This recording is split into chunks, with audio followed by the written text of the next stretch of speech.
Okay, walk around video from Wentzville, take 2. So yesterday you saw it while it was still under construction, so to speak. Today it looks like we got most everything up, so we're gonna do another walk around video. But we're gonna start at the opposite end. So first of all, let's give you a big overview. It's really just kind of a big U or omega sign, however you wanna look at it. Roy is quickly getting out of the video here. So this is transload end, and I'm going to go a little slower this time. This is transload end. This one's mine.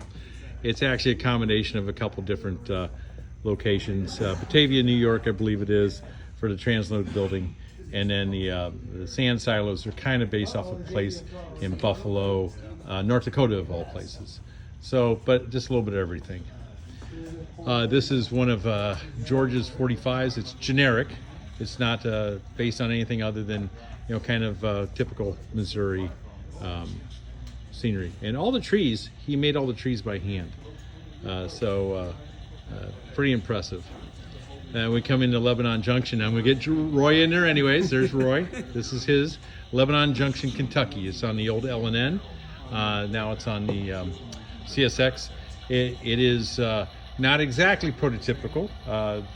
In the real life, the tracks are further apart, and there's a old coaling tower on it. But for lack of needed space, we tried to do this in 12 feet, so we just decided to do it this way. And so this will be the junction right here at this end. That'll be going off, and there you go. He's like Vanna White. He points things out very well. And then at this end, potentially a spur or another siding, which was on the prototype. We go into double fill, which is Kurtz, just typical Oklahoma scenery. And then we go into James Switch, also Kurtz. Again, kind of just not a specific location, but kind of generic. Then we go into St. Charles. This is George Fetters here in St. Louis in the Gateway Free-mo. This is based on location. It was at in St. Charles. The station's long gone, as are the tracks, but this was kind of like a suburban station at one time. And he's done a lot of research with the Wabash Historical Society to try to get things looking as close as possible. One of my signal mows. Then we go into Crocker. Yesterday this didn't have anything on it, but this is Chris Thesis here in Gateway Free-mo as well. This is a location on the BNSF, I believe former Frisco, in Missouri here. So he's working on this.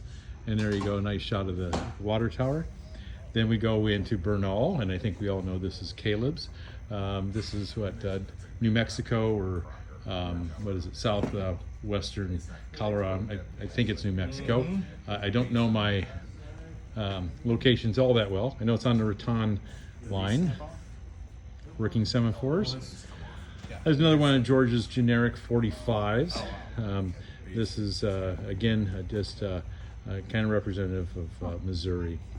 Then we go into Wyoming, Illinois. This is James's, that's him. There's Chris, by the way. And they're checking out all the 3D printed buildings on here. They're all 3D printed. He's going to be redoing a couple to make them fit a little bit better, but nice little module.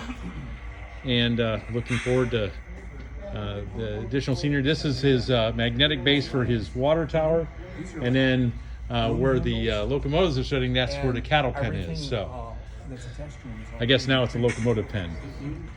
This is Kurt's signal mow, again, generic Oklahoma scenery. This is his Arbuckle for Kurt again. I believe this is an actual location, but still Oklahoma scenery. Then we have our duck under. This is built by George Fetters here in Gateway. The bridge is all 3D printed, and it's got a steel tubing underneath here, and that's where he's running some of the cables. And so he 3D printed my brain's out working, not to pierce the abutments, and so this thing is, I guess, it's a few extra inches to duck under. So this is the first show it's been to. Then Farmers, and you can see we got MSS working, and of course everybody I think knows this used to be mine. We won't show a close-up of my picture again. We don't need me running for mayor in actuality. So I still like Farmers, and they've added a lot of new little scenes on here as far as vehicles and stuff like that. So my understanding is they got some 3D printed blowers and some other details they're going to add to the elevator. So looking forward to seeing what this looks like in the near future. The dry fertilizer building, and then of course the propane and anhydrous ammonia. Then we go into Hell Creek. This is mine. We discussed, I think I need to redo my dirt a little bit. It's starting to get a little light. So working on that. And then we've got Bert's Tavern. I've got the lights working, but I gotta get the sensors in this. But right now, I'm pretty happy with the progress on it. We'll be working on the building a little bit more too. Then Hillside Northern, or Hillside, this is Bill Purcell out of Illinois. What did it say, Gateway? He's got a lot of little details on here. We have people on here looking for snakes and owls and other little critters and things like that. So his little passenger station. And a lot of the stuff is based on his home road, the Hillside Northern. Then we go into West Papio Creek. Again, mine, prototype location of this and the other bridge are in Omaha, Nebraska on the old CB&Q line. Then we come into Papillion, Bruce Hochberger out of Bellevue, Nebraska, one of my signal modes here. And now then we go into Papillion, U.S. Cold Storage. Always a great module to see, a lot of detail on it. Then his new extensions, and he's still working on these, but they're coming along.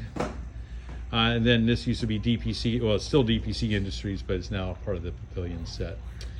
And then we go into Phil, another one of Kurt Conrad's, and then his Hill module.